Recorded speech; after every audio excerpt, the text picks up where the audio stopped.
what's so weird is people that are out there that are learning in any kind of improvement methodology now are not being taught about value and waste and the difference between them. And, you don't hear that many people talking about the 8 wastes or 7 wastes. It's not necessarily in the forefront of learning for people that are just getting into improvement.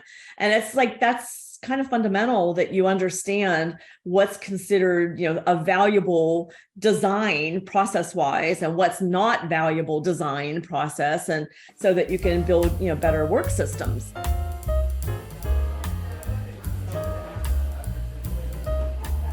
Hi, everybody. I'm Elisabeth Swan. And I'm Tracy O'Rourke, and we're from the Just in Time Cafe, and welcome to our podcast. At the cafe, we wrestle with tough questions, talk to groundbreakers, discuss great books, and get insights from Lean Six Sigma practitioners who are making a difference in the world.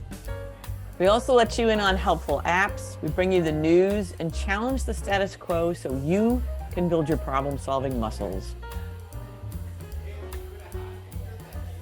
Hey, Elisabeth, so what's on the cafe menu today? Tracy, today's highlight is our interview with power consultant Karen Martin. Karen is a prolific author and has been a Lean Six Sigma juggernaut for decades. We're going to get the inside scoop on her online learning center, TKMG Academy. And for hot apps, we're highlighting a diagnostic toolset that uses data to help you build stronger teams.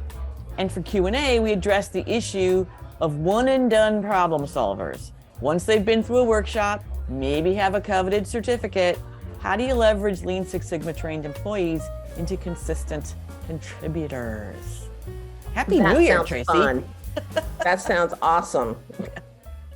That's a great way to kick off the new year, Elisabeth. I agree.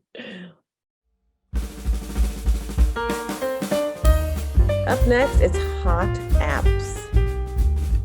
Yeah, this app is called Valence. Or Valence. It's a suite of assessment tools. It basically gives managers data-based insights on how to better support their people. So what did you think, Tracy? It's got a lot of cool options. There's a team health diagnostic. There are personality assessments. There's something called lightweight 360s. They've got personalized team coaching tips. All driven AI-driven conversation tools and shared commitment trackers. What I really like about this is really important. I think people are finally realizing how important team dynamics is and recognizing they're responsible for it. So I really like this tool because it is important and it makes it easy to keep this top of mind, and it creates a system. So that's a lot of ways that they're offering to get a sense of team health. A lot of tools, they provide data for managers to learn from. And there's one app called Align. So team members rate the team on things like speed of decision-making, psychological safety, and whether the team focuses on the right things. Then they score it on a 2x2 matrix. One axis addresses how well the team performs on this topic, and the other axis allows the assessor to rate how important that factor is to them. So then you get these 4 quadrants. And as a manager, you'd want to address the things that fell into the quadrant of things that are important to the team, but they are not good at. And it's not all focused on diagnosing the team. There's coaching tips and artificial intelligence-based coaching. It provides advice based on the results to help managers lead better, which I love. It's pretty comprehensive. And again, I'm going to say, if you're a manager and you're struggling with how to be a better leader, really, this sounds like a really great solution. And honestly, I feel like people shy away from finding a coach because maybe they're not comfortable with someone, or I don't know, they don't want to feel vulnerable for some reason. And I think this could be a tool that could help leaders get the help and get the assessments that they need to at least try to improve what's happening in their teams. So you can have the team go through the assessment again in 3 months to see if they've moved the needle. Yeah, and that was just one suite of tools that you just described called Align. There's sections devoted to remote teams. They've got a tool called Perspective. That's a personality diagnostic. There's another one called Habit. What a great idea. It helps you set new habits and then hold yourself accountable. We could all use that. And then Reflect 360, you mentioned, lets you do quick rounds of feedback, right? So it's only 16 questions, and that's why they call it light, because it's not long. You might be more likely to use it then, right? If it doesn't feel like a big, huge postmortem, it just means, hey, quickly do some feedback. The site had a lot to explore. The app was recommended to us by Marnie Goronsky of Roche, and she was a member of our most recent Lean Six Sigma leadership class, and she found the software really helpful when coaching teams to higher performance. She said it was incredibly helpful during their initial transformation efforts. And she said what she liked most about Valence was that they were super customer centric. And you get that sense from their website. They have a ton of free material. There are podcasts, blogs, webinars, case studies, guides, tons of helpful material. The pricing isn't public. You'd need to discuss the package of tools you want, the level of organizational access you need, all that with one of their reps. But I was impressed, and Marnie gave it a very big thumbs up. I'm really liking this app too. Like I said, I feel like there's lots of assessments out there. You think about 360, team dynamics, 5 dysfunctions, the leadership challenge. I mean, there's so many, but what I'm hearing about this is they've really sort of made it a system and very accessible. And that can be really helpful when people feel like they're strapped for time and they don't have time for team dynamics or improvement. Maybe this will help a little bit in terms of being efficient about it. Efficient team dynamics. I like it. Yeah. I'm Elisabeth Swan, and you're listening to the Just in Time Cafe podcast. In a short while, you get to hear our interview with Karen Martin, who's written many books supporting continuous improvement, and not too long ago launched her own online teaching platform.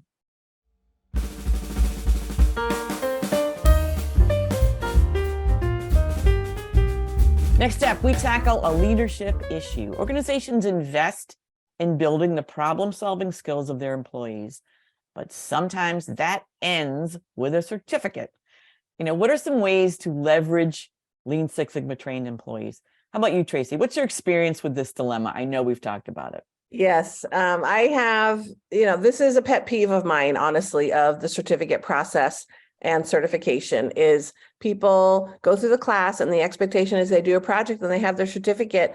And if the company doesn't require any additional projects out of you, that's it. Most people sometimes won't do any additional projects.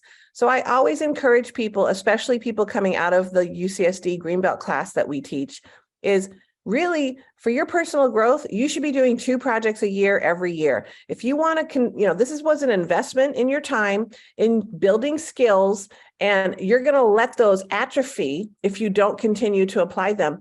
And it really feels good when I hear people say, I cannot not see this waste anymore. I can't see blockage and flow. I can't see when we don't have value. And it's sort of like they can't help it. But now that they've got projects going. So I really like it when they say, oh my gosh, I just finished this project and I have like 5 more I can choose from because there's so much to do. And I love that because to me, my hope is that they actually continue that and they really are using those skills. But I feel like if you don't create that own goal, that people get busy and they don't use it. What hurts my heart a lot is sometimes I have people coming into the Greenbelt class and they say, oh, I took this class like 5 years ago. I never used it. What? Okay, maybe the training wasn't great. Maybe the training didn't help with practical application. But that also tells me that sometimes their leaders or their company doesn't let them spend time working on process improvement. Whatever the reason, whatever the root cause is, it's sad. So I always try to say, especially if we have OpEx leaders coming in the class, make sure people are continuing to use it. If they have their green belt, great. And how are they coaching other green belts? If they have their black belt, great. And how are they coaching other green belts? How are they helping with the journey? It doesn't stop with the certificate. It's not a destination. It is a pit stop. And you and I think I just freaking quoted a paragraph out of our book. So obviously I'm kind of passionate about this. In the best way. No, in the best way. And it is a pit stop. It is not a destination. And you just highlighted some great ways to do this. And we put this question to our leadership group, the Lean Six Sigma leadership class. We had some people recently graduate, and I wanted to just highlight some of the things that they came up with, because it's a two-way street. They tell us things I hadn't always thought of. So one is Mary Kay Baldino. She's head of talent acquisition at R1, and she mentioned two efforts that are making a difference. So she's got two people on her immediate team who are both Lean Six Sigma trained. One is building and implementing dashboards for their process metrics with input from key stakeholders and customers, and the other is rolling out an idea board and an A3 template with training and fun rewards and recognition. And she's really happy with the results. So those are both great ideas, right? You can narrow your scope to simply assigning improvement projects, and you need to do that. That's important, like you just described. But it's also critical to include people in building infrastructure. And I think you touched on that too when you said, you've got to coach others, right? That's part of your infrastructure. But you also need dashboards to make process capability visible. So hand that off, and idea boards can be a lifeblood. We saw that in the recent Costco webinar. Watch that if you have not. And again, hand that off. So delegation, critical to good leadership. And there's a lot of opportunity here, don't you think? Oh, absolutely. And, jokingly, I kind of say, okay, you got your certificate, but you're not off the hook now. You're in the journey. So, how are you going to contribute? How are you going to participate? How are you going to move the needle for your organization and for you? And I think it's really easy. People get so busy. They think about it as, one and done. Yeah, I did my certificate. I got my green belt. Therefore, I know everything. Or maybe they don't say that, but getting away from that idea that it's not continuous, right? So we also have a nice idea from another member of the leadership class, Marnie Goronsky. And she's the site lean transformation lead at Roche, and she used an interesting technique to uncover untapped resources. She asked employees to self-identify on their level of lean knowledge and certifications, green belt, black belt, or master black belt, so she could better understand the skills and capabilities that reside at the site. The surprise was that quite a number of employees had backgrounds in lean from working in other companies and who were interested in using their skills to help their teams and other teams, So she plans to be much more intentional in the new year in identifying ways to leverage their skills across the site more broadly, which I love. And honestly, I have to say, this reminds me of when I worked at GE. This was my very first process improvement job. And the way they did it was really good in terms of the approach and how they implemented an infrastructure. So my boss asked me about my Greenbelt projects. It was expected that we did 2 a year, every year. And when I had one-on-ones with my boss was asking me about the Greenbelt projects. How am I doing? It wasn't a black belt that I didn't report to, bugging me and being an ankle biter. So they really did it right in terms of creating the accountability and responsibility in the line with your leader. And honestly, I'm going to be honest and say the black belt had reached out to me a couple of times when I was a green belt, and I kind of blew him off. And then I went to my one-on-one, and my boss was like, "So what's going on with your green belt project? Have you met with the black belt?" No, but I will. Right? So leaders make you pay attention to what's important. And if they're not asking about Greenbelt projects, they're probably going to fall to the wayside. So thank you for that, Marnie. I love that idea, and I've seen it work. Yeah, and you're showing that what I would call the power of inquiry works on all levels, right? Like you're saying, your boss is saying, check in with them, right? Ask, how are they doing? And Marnie discovered, hey, if I just ask, then I found out my bench strength, which of course I don't know unless I check, which is, just a great idea to do. And then especially if you've got a big bench and lots of people hired that you don't really know their background. But I got one more example from another member of the leadership class, and that's Ishan Peterson. She's the racial equity and lived experience lead at ICF, and that stands for Inner City Fund, which was started to finance minority-owned businesses. So she's got 3 people called process improvement coordinators. They're also trained green belts. They use the coordinators as internal consultants to the larger public health department. And they do things like train team leaders on how to run meetings, do that more efficiently, how to run huddles, how to document processes. And that's really smart. We often train people on DMAIC, define, measure, analyze, improve, and control, or PDSA, plan, do, check, plan, do, study, act. But we don't always give the finer skills, to these people, like running meetings and huddles. Giving problem solvers a leg up on basic skills like those will absolutely improve the longevity and depth of your continuous improvement community. So just reflecting, I love the Lean Six Sigma leadership class discussions. They have such great insights. They are experimenting all the time, and I learned from them too. Don't you? Absolutely. I think I want to buy a shirt that says, I love Lean Six Sigma leadership class. No, because they're in the trenches and they're all on this journey. It feels very much like a community. We're all at different places on the journey, and they're all dealing with all these other factors that can affect what they implement. We always tell people in the class, meet people where they are. So their roadmaps that they develop in terms of what they want to do for the next 18 months to strengthen the process improvement arm of their company, they're always really interesting. And just, you can see the level of effort. And then they talk about why, and it's just very intriguing to me. And it just tells me, no culture is cookie cutter. This stuff doesn't work the same in every organization. You have to meet people where they are. So that means that the specifics of, behavioral change is going to be different.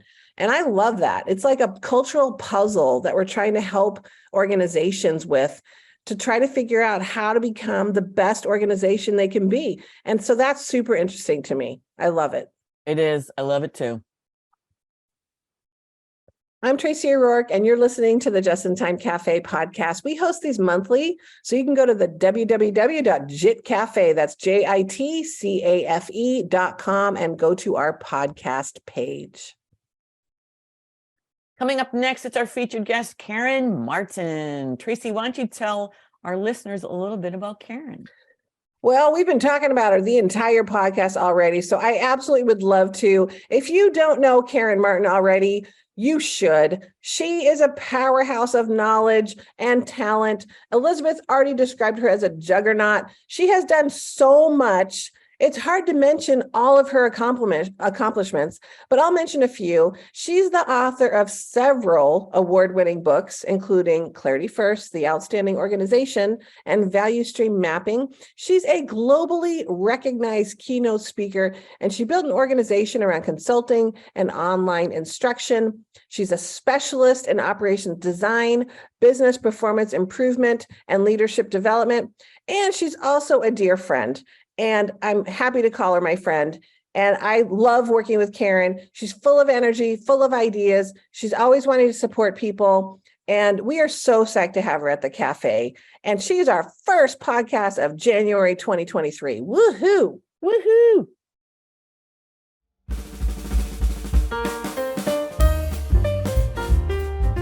Welcome, Karen. We're looking forward to Hello. Good to see you both. We are looking forward to talking to you because we miss you. I miss you too. We have to get together again soon. Oh, yeah. Yeah. In the studio, maybe. Ooh, exciting. So, I don't know. I was thinking about Karen, what's my main impression? I think about Karen. Mainly, I think about all of the books you've written, right? I just my God, the breadth. I still go to the Kaizen, rapid improvement event planning. I go process mapping with metrics. I made use of that recently with a client. Nice. Clarity First, I love so well.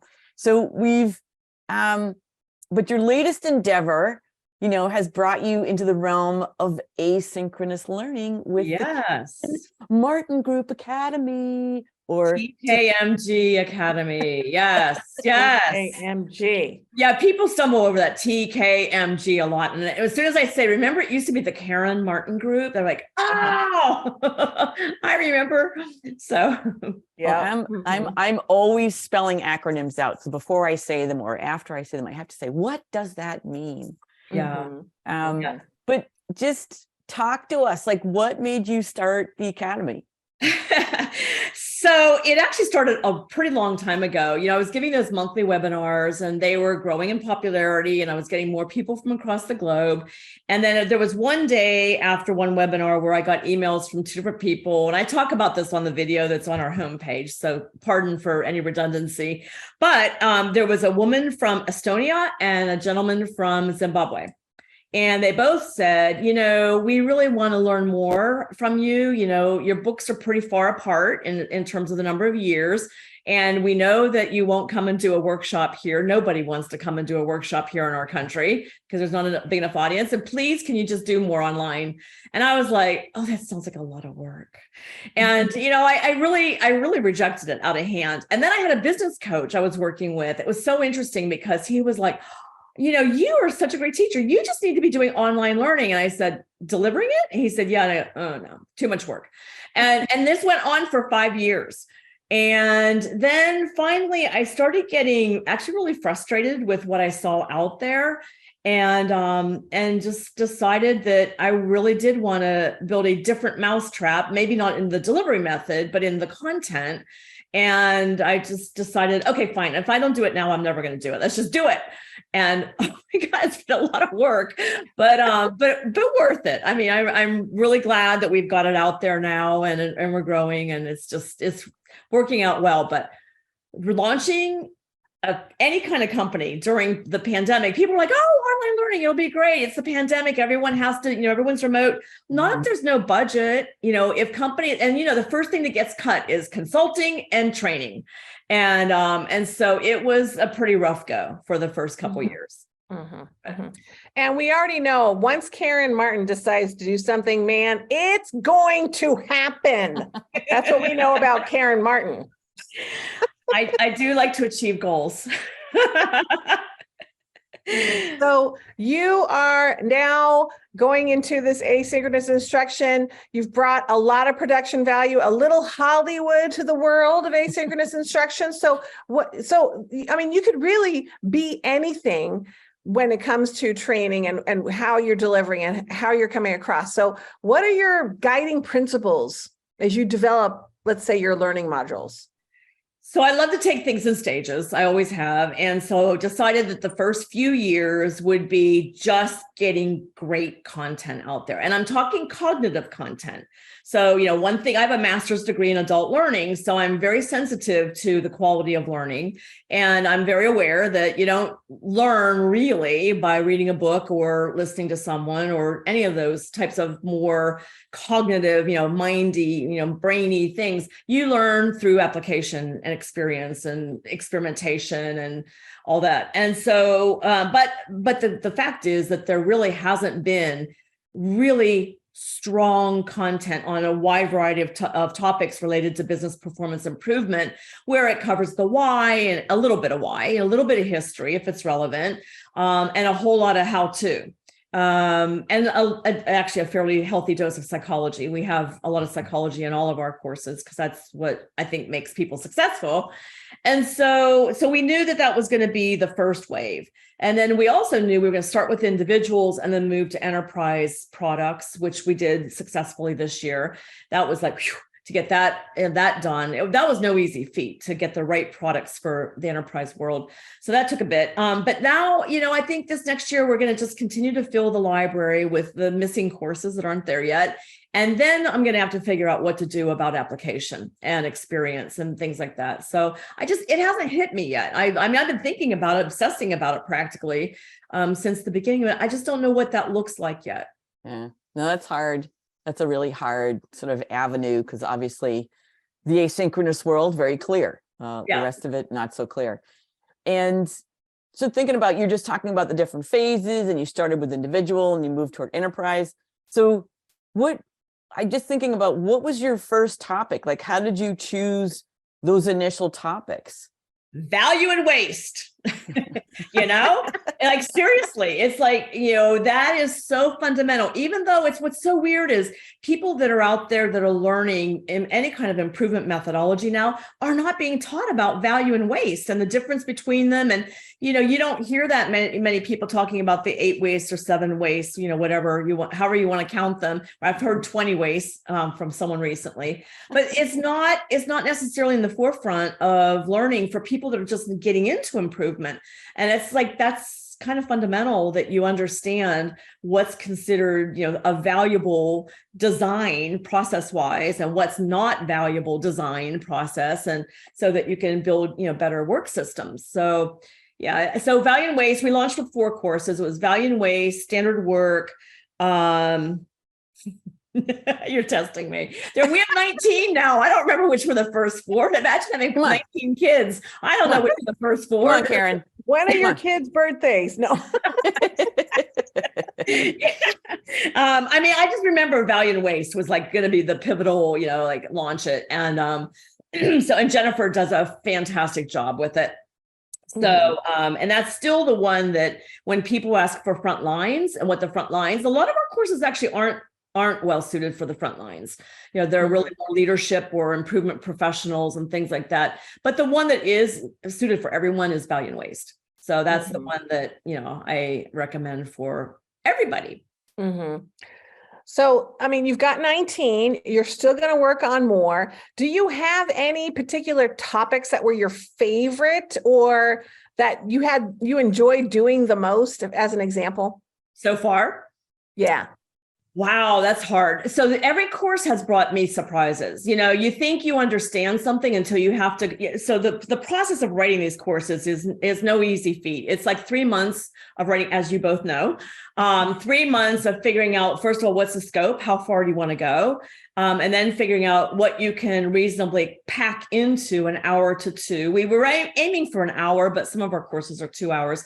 That's not that long to pack in a lot of content. And we want to not pack it in a kind of way, we want to pack it in a way that people want to learn. And that means, having examples and sprinkling in visuals and keeping the brain and the eye connected. And I'm obsessed with the brain and the eye and the timing of things coming in and going out. And Elisabeth, we were just working on one of yours this morning for your up and coming, creating a visual workplace. Woohoo! Yeah. And so Nick and I were talking about this one animation and I said, no, it's coming in too soon. They need to listen to her uninterrupted and listen to her. And then we need to bring in the supporting visuals to help deepen what they're learning. And so I'm kind of like a mad scientist when it comes to the timing of the movement and which ones have movement and which ones don't have movement, the size of the font, the type of font. I'm kind of obsessed. No, you remind me of working with folks, who would develop webinars and, say, what do you think? Look at this. And I'm thinking, well, if there's a big old screen of text, nobody's listening to you. Those are some of the basics. And obviously you've moved beyond into really more of the science. Like you said, like, how long do I wait here? How long on this image? Or I feel like you also are really good at mixing, like, now you're looking at an image, now you're looking at a consultant talking, now you're looking at some key points, like you really give, I think, readers brain breaks and challenge their different senses, which I think that switch up is so key. Yeah, and another one we were talking about today, just an example of all that, is that there's an on-screen with instructor, which is just a full screen and you're not on it at all. And it has, I think, 5 or 6, I forget, different points. But what you do is you give it's an icon that it expresses what you're talking about, and then you explain a little bit, and then there's another icon, and then you explain. So the big debate was, do we switch back and forth so they can see you? Or do we need to keep it because it's not quite enough time to switch back and forth without making people, crazy and dizzy? Yeah. And so, we're very thoughtful on, when do we move or when do we not move? So I'm glad you're picking up on that because it's, it takes a long time to get the editing done. Yeah. Well, I mean, absolutely. I mean, we, cat's out of the bag. We have all been through the experience of helping you build a course, and wow, what a production. We have done online courses before, but there was nothing like this. And I was very impressed with just the level of the caliber behind it, how many people were involved, the writing, the design, the studio, the timing, makeup, Hair and makeup.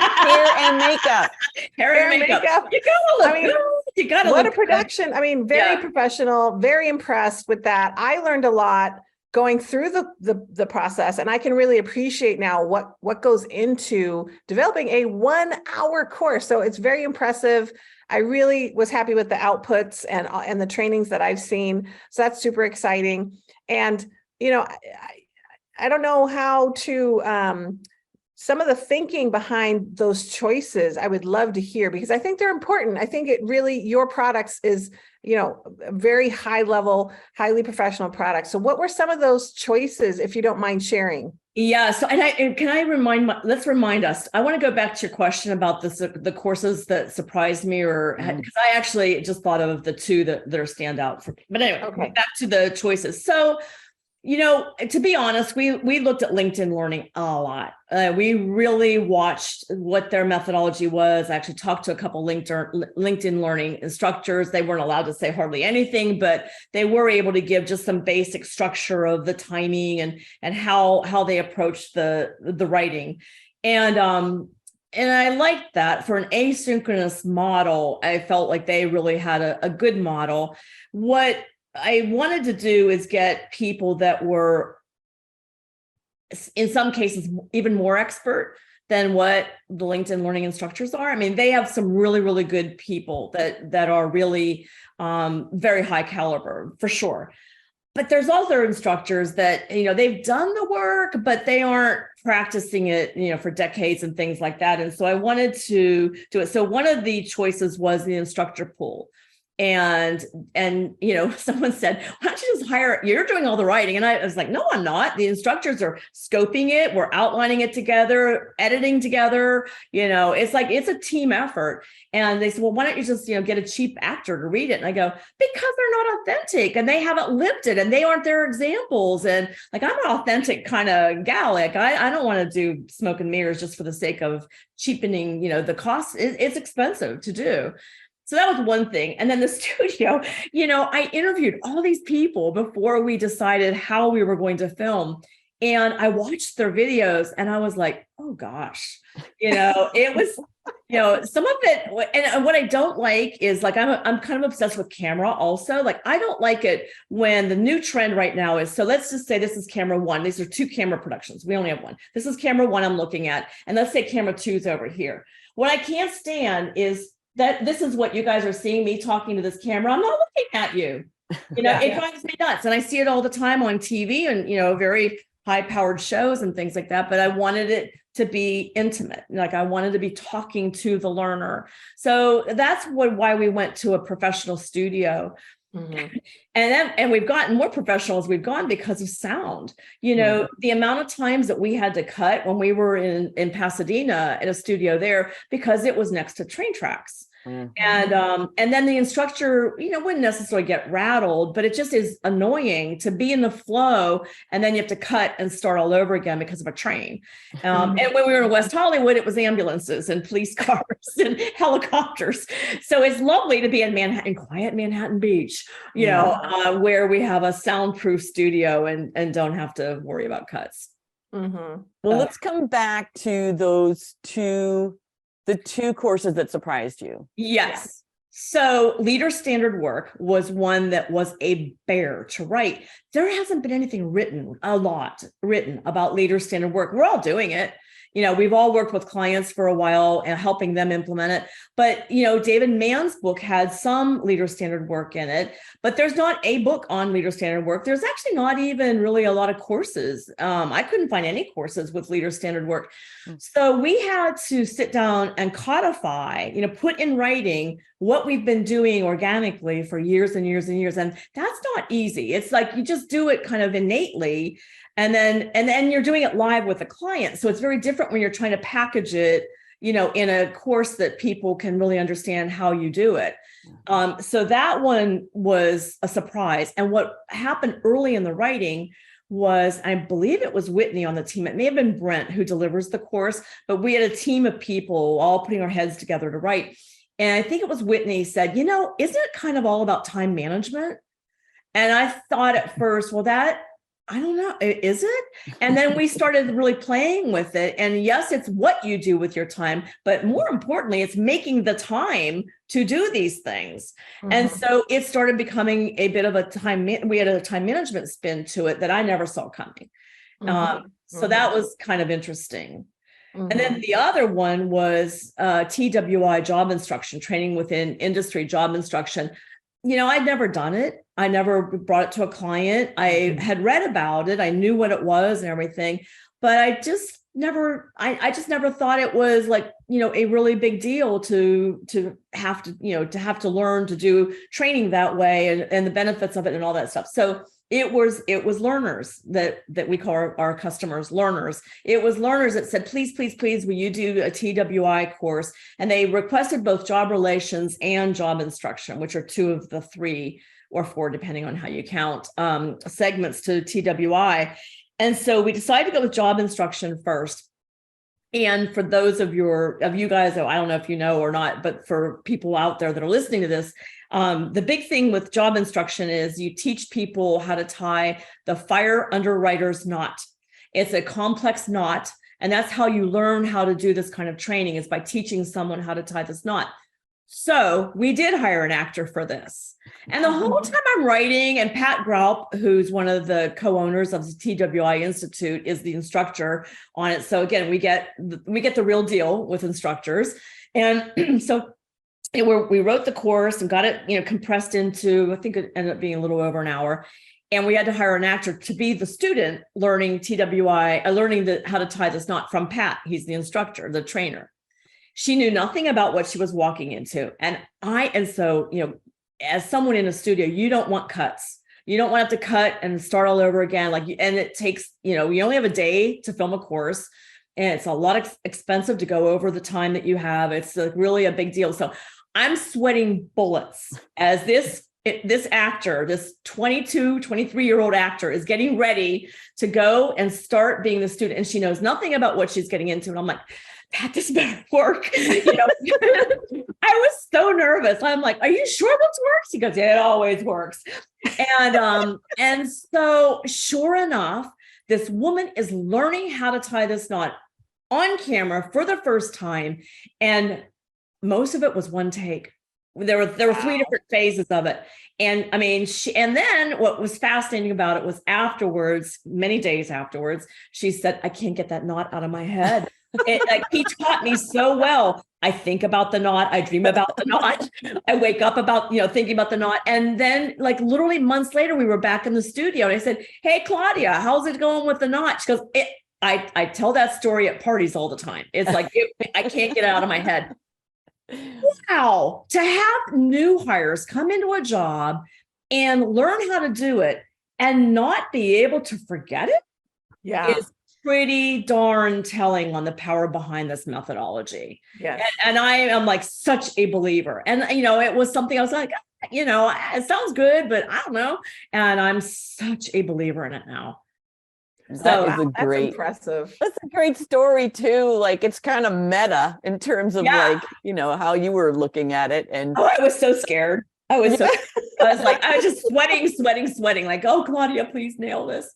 Yeah, you're looking at the clock and just thinking about, booking time and all that. And I'm thinking, as someone who's been on stage, when someone looks like what they're doing is rote, sometimes I see TED Talks or TEDx Talks and I'm like, yeah, this is canned. This is, you lost your spark. So I feel like you got the spark of a true new learner. You got an actor who was not necessarily acting. I don't know. Right. Yeah, she wasn't. No, she was, there to learn a job.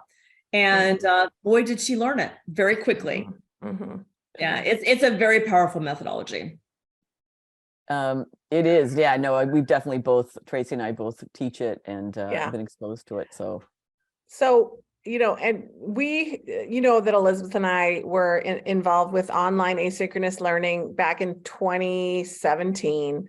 But I think what's really interesting is since the pandemic, I feel like the bar has been raised. So I feel like most people didn't like online training. And a lot of it was because the stuff that was out there wasn't great. Right. And then everybody was really forced into as online communication, online everything because of the pandemic.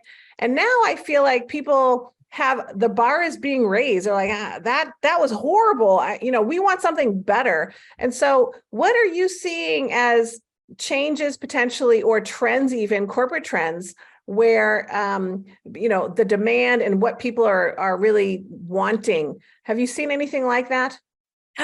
Well, kind of, but kind of not. So the thing that's weird to me is that I'm not hearing of any pattern that 80% of the people are saying, yeah. What I'm hearing is, so here's an interesting little story about when we began, and I was having, our peer group, take courses for free and give me feedback. And we were doing our continuous improvement, PDSA. We do practice what we preach. And so we were going through everything. There were a couple of them that I'll never forget going like, wow, I need to really take this to heart because of who they are. And they were saying like, nah, this asynchronous stuff, we need live. You need to be in a classroom. It needs to be live. People need to be able to see it. And I was really, considering that and thinking about, well, maybe they're right. And maybe we do need to do it. But what's fascinating is once we decided to kind of stick with this for now and went into the marketplace and started talking with customers, we've gotten a ton of feedback that people want nothing to do with a live classroom. Like they want to be able, so what we did, again, kind of copying the LinkedIn learning model, our courses are broken into little modules. They're 5 to 10 minutes long, a couple are shorter. I don't think any of them are longer. And people love, now this is not how I can learn effectively, but a lot of people have given us feedback. They love watching like 5 or 10 minutes, with their coffee in the morning. And then the next morning they watch 2 more of the modules. We call them lessons. Then they watch 2 more, and it may take them a week to get through an hour course, but they love that. And so, there's a big group of people out there that seem to be really comfortable with asynchronous learning if it's good asynchronous learning. And so I'm a little worried that we might be kind of like edging toward throwing the baby out with the bathwater, that it might be that it's the visuals or the intonation of the instructors or the content itself or the, there's a lot that goes into keeping someone engaged. Mm-hmm. And so I don't know. I don't know what the future holds, but we are actively seeking opinions all the time about what method do they like to learn in. And we're getting a fair number of people saying, we like this. Good. That's what you want to hear. We like what you're doing. That's good. I just want to say more of that to me. I enjoy that. I mean, I'll pivot so fast if the market goes in a different direction and it's what the market wants. It's what they value. And I'll pivot like. Yeah. You'll be a blur, Karen. We won't even see as you pivot. We'll be like, but I'm just not hearing that yet. So we'll see. Yeah. This is great. Actually, this is more in depth and great background because obviously we came out there. We went all Hollywood with you. But this is giving us, I think, a better sense of where you came from and kind of what you've learned. And I especially love that story you told about training within industry. Claudia. Yeah, she was fantastic. Yeah, there's a lot to what we do. And, I mean, we're not going to talk about pricing so much. However, I will say that, it's like a big gulp when you look at the cost to produce one of these courses and you see what we're selling it for. But I wanted it to be reasonably priced so that we could appeal to, all people of all walks and things like that. So we are going to have price increases. You have to. Yeah. But it's. So the underlying message is buy now. Well, Karen, is there anything you want to share with your audience? We didn't ask you. We get, we have, as usual, want to gab with you for quite some time. but we're coming to the end of our session. But anything we missed? No, I think it's just going to be, I love not knowing exactly where we're going. Like, I like having a general idea, but not knowing exactly. I'm playing around with the idea of maybe a little more personal development, things to help people become better professionals and not just improvement related, content. But I don't know, if we're going to land there or not. We have a really long list, and I've been, starting to ask the peeps, what they want, and we'll see. We'll finalize our 2023 list pretty shortly.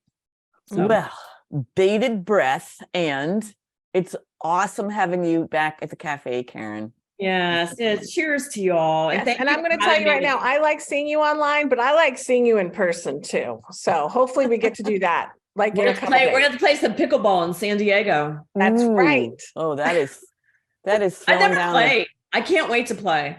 Okay. I'm scared. Fresh meat, Tracy. She's a good teacher. She's competitive. I sucked at tennis, and so I'm like, I don't know about pickleball. We'll see. Tracy's a good teacher. It's a lot of fun. Okay, good. I can't wait. All right, Karen. Well, we'll be seeing you as soon as we can, and Tracy even sooner. And take care. And thank you both for coming on as instructors, and you both did a fabulous job. And I'm so excited to get your course out there as well, Elisabeth. Oh yeah, here's to the new year. Yes. Thank you both. Thank you so much.